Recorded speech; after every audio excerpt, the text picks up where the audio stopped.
On the 31st of January 2026, a young Nigerian woman was jolted awake in her Abuja home by a snake bite.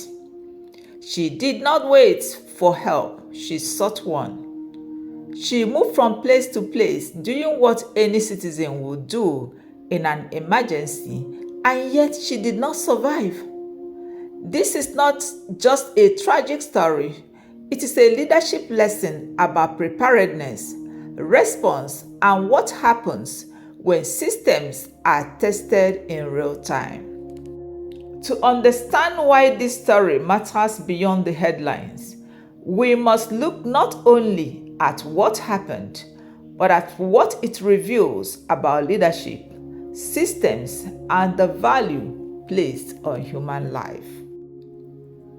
By February 1, 2026, the news was all over the place about a young and promising music artist, Ifunanya Nwangene, who had passed away after a reported snake bite at her residence in Lube, Abuja.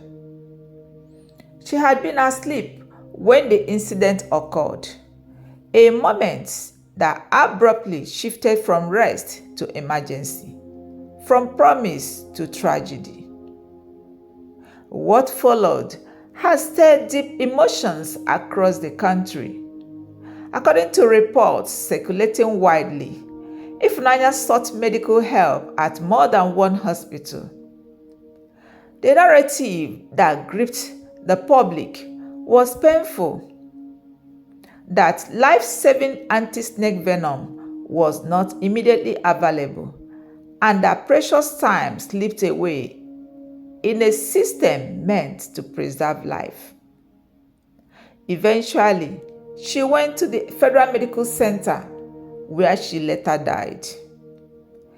In response to the published outcry, FMC issued a refutation clarifying that anti-snake venom was administered at the hospital, but that despite medical intervention, she did not survive.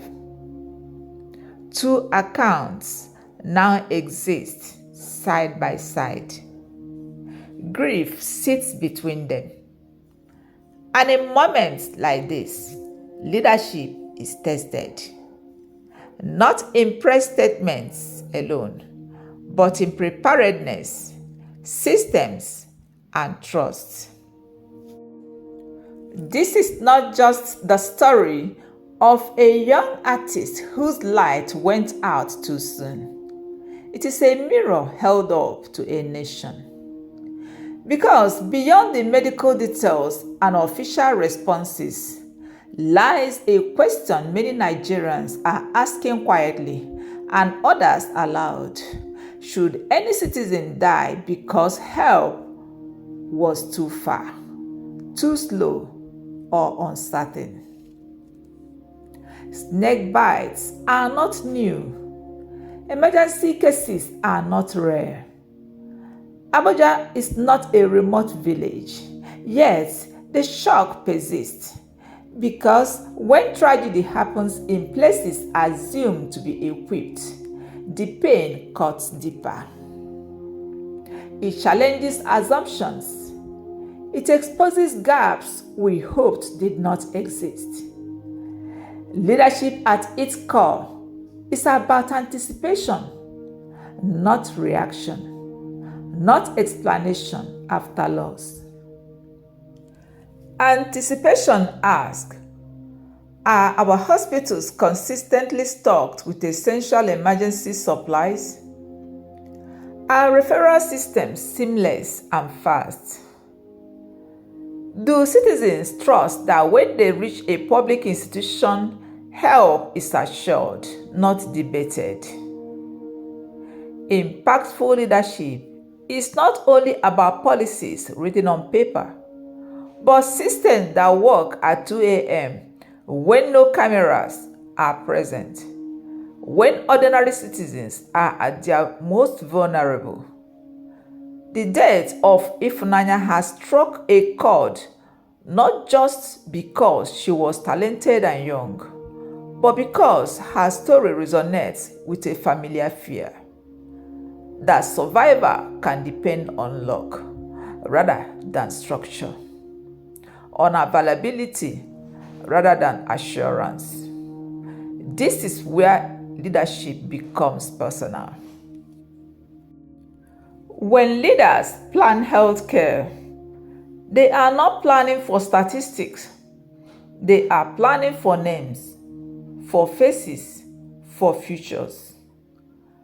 For the artist who had songs yet to release, for the family who expected her return, for a generation watching closely, asking whether their lives are truly protected. In moments like this, it is important to speak with responsibility. Investigations must be thorough. Facts must be established. Institutions must be allowed to account properly, but reflection must not wait. Because even when protocols are followed, patterns matter. And when similar stories repeat across regions and years, they point to something deeper than isolated incidents. This is not about blame for its own sake. It is about learning before the next loss. Impactful leadership does not grow defensive in the face of pain. It grows deliberate. It listens. It strengthens weak points. It ensures that basic life-saving care is never a matter of chance. As the nation mourns Ifunanya Nwangene, her story calls leaders at every level, government, health institutions, policymakers, and advocates, to pause and ask, what will real preparedness look like? And what must change so that fewer families tell stories like this again? Moments like this reveal a truth we often avoid. Leadership is measured in emergencies, not explanations. When systems are tested under pressure, outcomes matter more than intentions.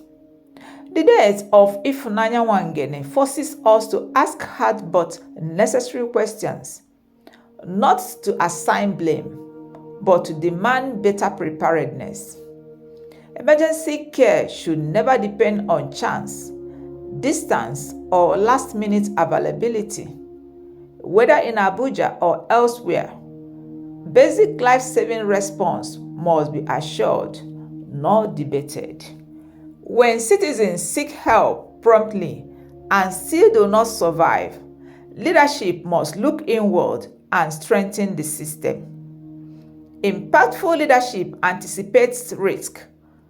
It prepares for predictable emergencies. Snake bites, accidents, and sudden illnesses are not rare occurrences. They require consistent readiness, stocked facilities, clear referral pathways, and swift coordination.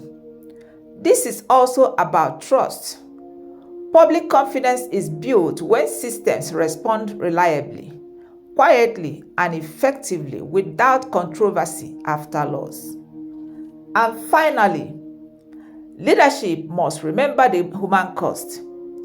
Ifunanya was not a statistic. She was a life with promise, talent, and future. When systems fail people like her, the lesson is urgent. The call here is simple but profound. Let tragedy lead to reform. Let loss strengthen preparedness. Because true leadership does not wait for the next headline. It acts before the next life is at risk. Because leadership is not measured in explanations after loss, but in readiness before it.